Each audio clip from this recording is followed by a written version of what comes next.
नमस्कार दोस्तों और स्वागत है आप सभी का करंट अफेयर अपडेटेड के यूट्यूब चैनल पर, जहां पर आज हम डिस्कस करेंगे 26 दिसंबर 2020 के इंपॉर्टेंट इवेंट्स को। तो चलिए शुरुआत करते हैं आज के इस लेक्चर की और सबसे पहले देख लेते हैं कि आज हमें कौन कौन से इंपॉर्टेंट टॉपिक्स को कवर करना है। सबसे पहले आज हम कवर करेंगे वेटलैंड से रिलेटेड एक आर्टिकल, जहां पर हम रामसर कन्वेंशन के बारे में समझेंगे और ये भी देखेंगे कि रिसेंटली इंडिया में कौन सी वेटलैंड है जिसको रामसर कन्वेंशन में ऐड किया गया है। इसके बाद डिस्कशन होगा फास्टैग से रिलेटेड।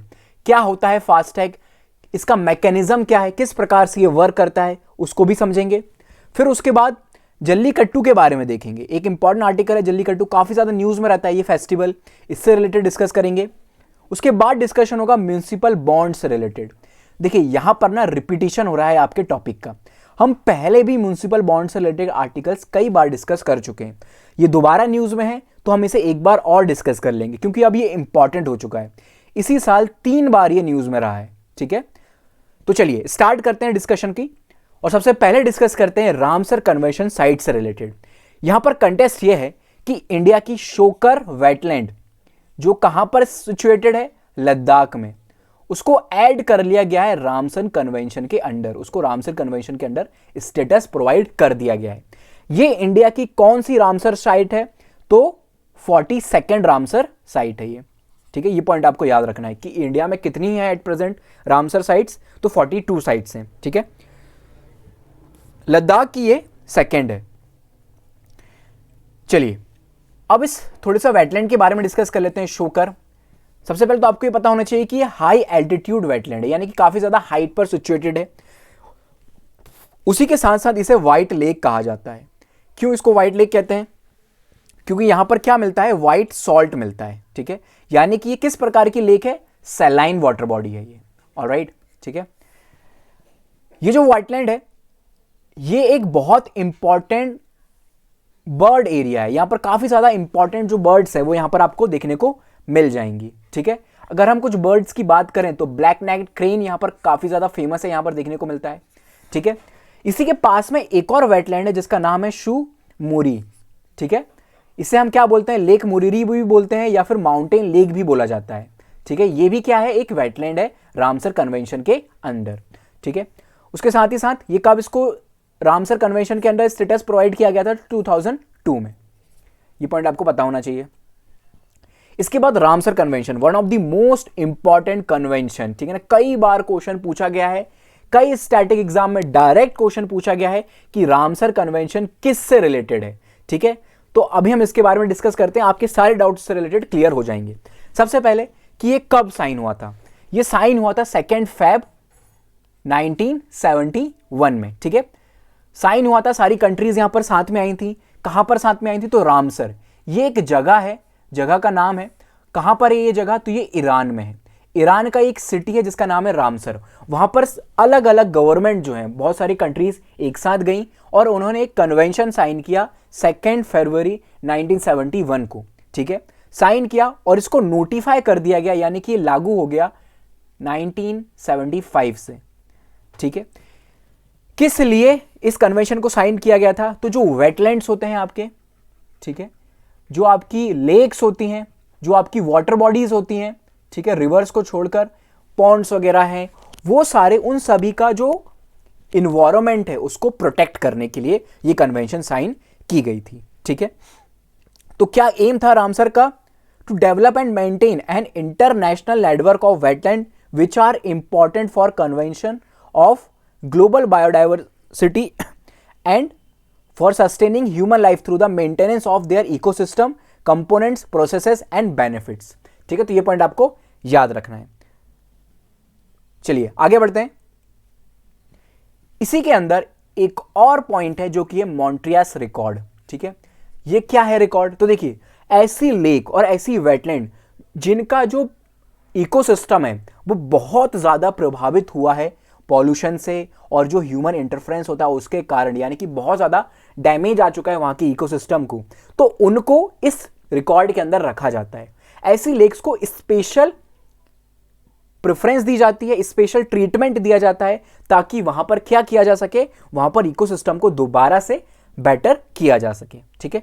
मॉन्ट्रियस रिकॉर्ड जो है ये किसकी रिकमेंडेशन के बाद ऐड किया गया था, to the conference of the contracting party 1990 में, ठीक है। उन्हीं की रिकमेंडेशन से ये रिकॉर्ड को लेकर आया गया था, एग्जिस्टेंस में आया था ये रिकॉर्ड। और यही जो conference of the contracting parties होती हैं वो ही रिकमेंड करती हैं कि कौन सी लेक को, कौन सी वेटलैंड को इस रिकॉर्ड के अंदर ऐड करना है और कौन सी वेटलैंड को यहां से बाहर निकालना है। एट प्रेजेंट इंडिया में 2 ऐसी वेटलैंड है जिन्हें मॉन्ट्रियक्स रिकॉर्ड के अंदर रखा गया है। कौन कौन सी हैं वो? तो केवलादेव नेशनल पार्क जो कि राजस्थान में है, और लोकतक लेक मणिपुर में है। वेरी फेमस लेक, इसको आपको याद रखना है कि लोकतक लेक कहां पर है, डायरेक्ट क्वेश्चन पूछा गया है, ठीक है। इससे पहले चिलिका लेक जो कि उड़ीसा में, उसको भी इसी के अंदर रखा गया था मॉन्ट्रियक्स रिकॉर्ड के अंदर, लेकिन अब चिलिका लेक को इससे बाहर रखा गया है, ठीक है। इससे रिलेटेड एक होमवर्क है आपके लिए जो आपको खुद से पता करना है। आपको यह पता करना है कि रामसर कन्वेंशन जो है, इज इट लीगली बाइंडिंग और नॉट? ऑलराइट, इसका आंसर कमेंट बॉक्स में आप कमेंट करके बताइएगा। इंटरेस्टिंग क्वेश्चन है, आप खुद से ढूंढेंगे तो आपको और कुछ चीजें एक्स्ट्रा मिल सकती हैं, ठीक है। चलिए आगे बढ़ते हैं और अब डिस्कस करते हैं फास्ट टैग से रिलेटेड। देखिए कंटेस्ट ये है, रिसेंटली क्या बोला गया है गवर्नमेंट के द्वारा, ministry of road transport and highway ने यह बोला है कि 1 जनवरी 2021 से क्या किया जाएगा, जो फास्टैग होते हैं उनको कंपलसरी कर दिया जाएगा सभी व्हीकल के लिए जो कि इंडिया में हैं, ठीक है। अब ये फास्टैग है क्या? देखिए कई बार आप ट्रेवल करते होंगे अपनी फैमिली के साथ, अपने फ्रेंड्स के साथ, तो आपको ऐसे टोल बूथ्स वगैरह मिलते होंगे, ठीक है, जहां पर आपको क्या करना पड़ता है, पैसे चुकाने पड़ते हैं, ठीक है। रोड वगैरह का जो कंस्ट्रक्शन हुआ है वो किसी प्राइवेट अथॉरिटी के द्वारा किया जाता है। वो जो प्राइवेट अथॉरिटी है वो क्या करती है, कुछ टाइम के लिए उस रोड को, उस हाईवे को लीज पर ले लेती है कि हम यहां पर क्या करेंगे, लोगों से पैसा वसूल करेंगे इस रोड पे आने जाने के, इस रोड की सर्विस यूज करने के लिए, ठीक है। तो ये जो टोल नाके हैं यहां पर आपको क्या करना पड़ता है, पैसे देने पड़ते हैं, इस प्रकार की आपको वो रिसीट दे देते हैं, ठीक है।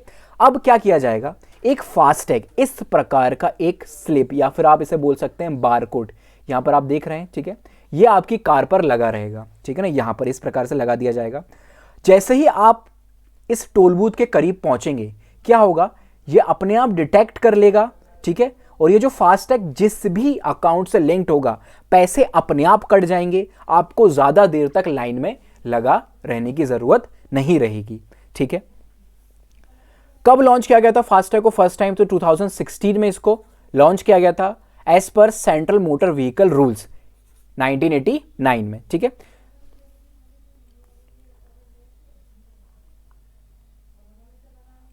चलिए सबसे पहले तो इसकी जरूरत क्यों है, why we need this FASTag.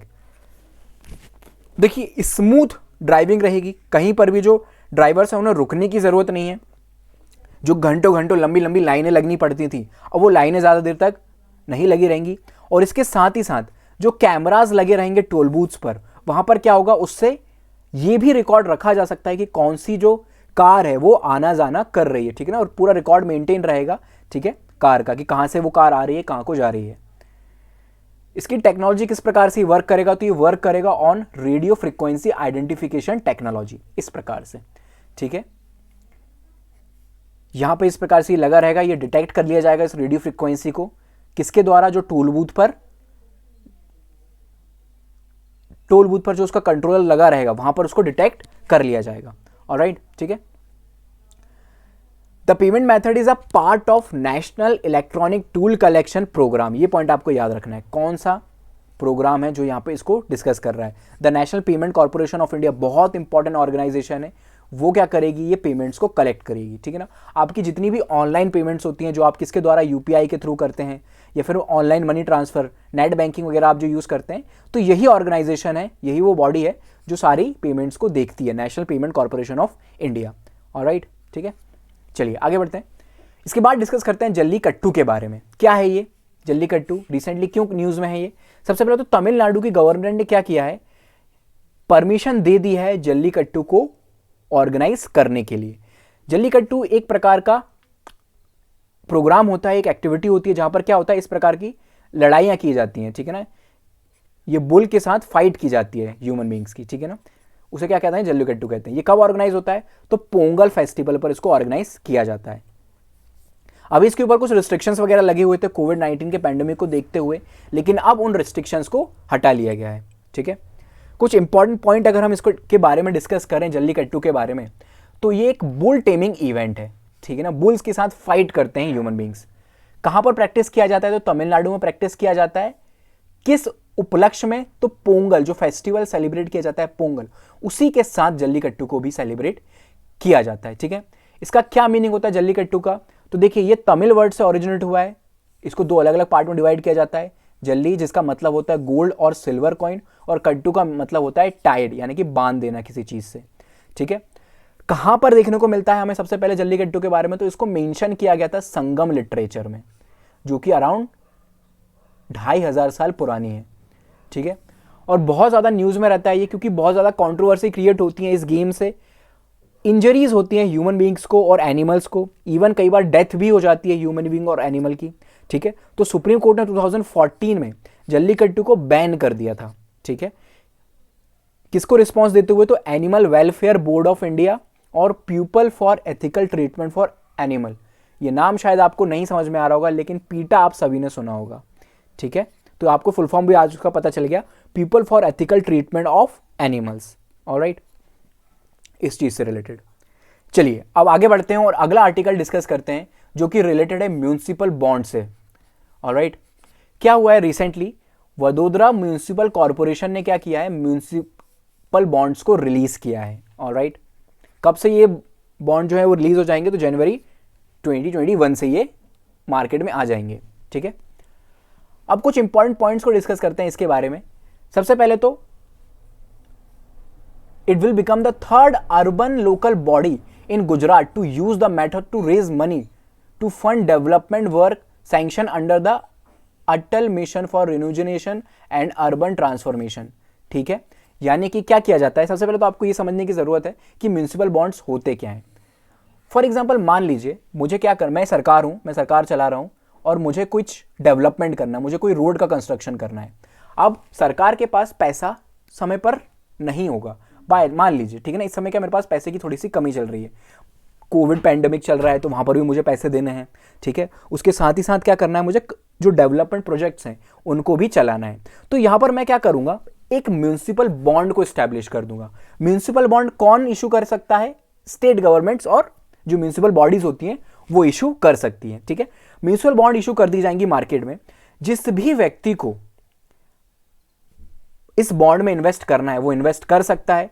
मान लीजिए 100 रुपए की म्यूनिसिपल बॉन्ड को इशू किया गया है, तो मैं जाऊंगा जाके ये 100 रुपए इनको दे दूंगा गवर्नमेंट को, और ये बॉन्ड इनसे परचेज कर लूंगा। ठीक है ना, इसका एक फिक्स्ड पीरियड रहेगा मैच्योरिटी का।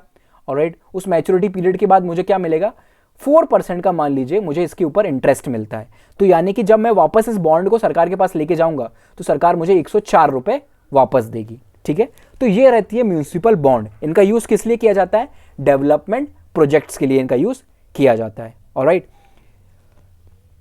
अहमदाबाद वो पहली सिटी था जिसने क्या किया था, साउथ एशिया में म्यूनिसिपल बॉन्ड को रिलीज किया था, वो भी वर्थ 100 करोड़ इन 1998 में। ऑलराइट, इसके बाद फिर सूरत ने किया था। गुजरात की अगर बात करें तो गुजरात म्यूनिसिपल कॉर्पोरेशन ने भी म्यूनिसिपल बॉन्ड्स को इशू किया था। ठीक है, इसके बाद अगर हम थोड़ी सी हिस्ट्री देखें, ये हिस्ट्री इंपॉर्टेंट है। ठीक है, तो ये हिस्ट्री को अच्छे से समझिएगा। देखिए, म्यूनिसिपल बॉन्ड कब इशू किया गया था फर्स्ट टाइम? तो 1997 में, जो कि हमने अभी डिस्कस किया, अहमदाबाद के द्वारा किया गया था। Alright, 74th constitutional amendment act के 5 साल बाद, आपको पता होगा 74th कॉन्स्टिट्यूशनल अमेंडमेंट एक्ट जो है वो किस लिए लाया गया था? जो लोकल बॉडीज हैं उनको थोड़ी सी पावर दी गई थी, डिसेंट्रलाइजेशन की प्रोसेस को आगे बढ़ाया गया था। ठीक है, तो इन म्यूनिसिपल बॉन्ड्स को इशू करके हम क्या करते हैं, हम जो बॉडीज होती हैं, आपकी जो लोकल बॉडीज होती हैं, उन्हें एक्स्ट्रा पावर प्रोवाइड करते हैं। ठीक है, फिर 1997 से 2010 तक क्या था, बहुत ज्यादा पैसे को रेज नहीं किया जा सका था कॉर्पोरेट बॉन्ड्स, म्यूनिसिपल बॉन्ड्स को इशू कर ओनली 1400 करोड़ रुपए ही इशू किए गए थे। ठीक है, क्यों किया गया था ऐसा? तो देखिए, सबसे पहले तो कुछ प्रॉब्लम्स थी, ठीक है ना, म्यूनिसिपल बॉन्ड्स में। फॉर एग्जांपल, अगर आपने एक बार म्यूनिसिपल बॉन्ड को परचेज कर लिया तो अब आप इससे बाहर नहीं आ सकते। ठीक है ना, यानी कि आप ट्रेड नहीं कर सकते इनको। कई बार ऐसा होता है ना कि यार मुझे ऐसा पैसों की तुरंत अर्जेंट जरूरत है, मैंने 100 रुपए तो अब सरकार को दे दिए, लेकिन अब ये लोग मुझे रिटर्न तुरंत थोड़ी ना देंगे, कुछ टाइम के बाद देंगे इंटरेस्ट, लेकिन अब मुझे तुरंत ही पैसों की जरूरत है, तो मैं इस बॉन्ड को किसी और व्यक्ति को बेच के उस व्यक्ति से पैसे ले लूंगा। लेकिन ऐसा पहले पॉसिबल नहीं था। इनको ट्रेड नहीं किया जा सकता था, ठीक है। फिर रेगुलरिटी जो थी, अथॉरिटी वगैरह भी उतना ठीक तरीके से इसका पालन नहीं कराती थी, ठीक है। फिर क्या किया गया, 2015 में सेबी ने गाइडलाइंस इशू किए, ऑलराइट, म्यूनिसिपल बॉन्ड से रिलेटेड, और कुछ अमेंडमेंट्स किए गए पुरानी प्रोसेस में, ठीक है ना, और प्रोसेस को थोड़ा सा और बेहतर बनाया गया। उसके बाद 2017 में पुणे म्यूनिसिपल कॉर्पोरेशन ने 200 करोड़ रेस किए, ठीक है ना, उन्होंने इंटरेस्ट भी काफी सारा दिया। उसके कारण क्या हुआ, बेनिफिट भी बहुत ज्यादा हुआ पुणे म्यूनिसिपल कॉर्पोरेशन को, ठीक है। म्यूनिसिपल बॉन्ड्स के बेनिफिट क्या क्या है, इसके बेनिफिट बहुत ज्यादा हैं, ठीक है ना, और यही बेनिफिट आपको याद रखने हैं। सबसे पहले तो ट्रांसपेरेंसी है, ठीक है ना, किसी भी प्रकार की कोई धांधलेबाजी होने की चांसेस कम है, क्योंकि सेबी के द्वारा कंट्रोल किया जाता है, और issue to the publics are rated by renowned agency such as CRISIL, ठीक है। रिनाउंड एजेंसीज होती हैं जो क्या करती हैं, रेट करती हैं म्यूनिसिपल बॉन्ड को, यानी कि ये मुझे पहले ही बता देंगी कि कौन सी म्यूनिसिपल कॉर्पोरेशन है उसकी रेटिंग अच्छी है, जिसकी भी 5 स्टार 4 स्टार रेटिंग होगी, यानी कि ये जो है अच्छा रिटर्न्स देते हैं, मैं इनमें जाके इन्वेस्ट कर सकता हूं। उसके साथ ही साथ आपको टैक्स बेनिफिट मिलता है, जो भी आपको इसमें इनकम होगी उसके इनकम के ऊपर आपको किसी भी प्रकार का टैक्स पे नहीं करना होगा, ठीक है। उसके साथ ही साथ गवर्नमेंट के द्वारा इशू किया जाता है म्यूनिसिपल बॉन्ड्स को, तो ये क्या होती है, मिनिमल रिस्क होता है, इनमें आपको रिस्क लेने की ज्यादा जरूरत नहीं है, बहुत ज्यादा फेल होने के चांसेस बहुत कम होते हैं म्यूनिसिपल बॉन्ड्स के, ठीक है। तो ये पॉइंट आपको याद रखना है, ठीक है ना, ये तीनों इसके बेनिफिट्स याद रखिएगा। तो गाइस ये था हमारा आज का डिस्कशन, उम्मीद है आपको डिस्कशन पसंद आया है। इस वीडियो को प्लीज शेयर किया करें, लाइक करें, कमेंट करके हमें जरूर बताएं कि लेक्चर आपको कैसे लग रहे हैं। Thank you so much for the discussion. I will see you in the next lecture. Have a good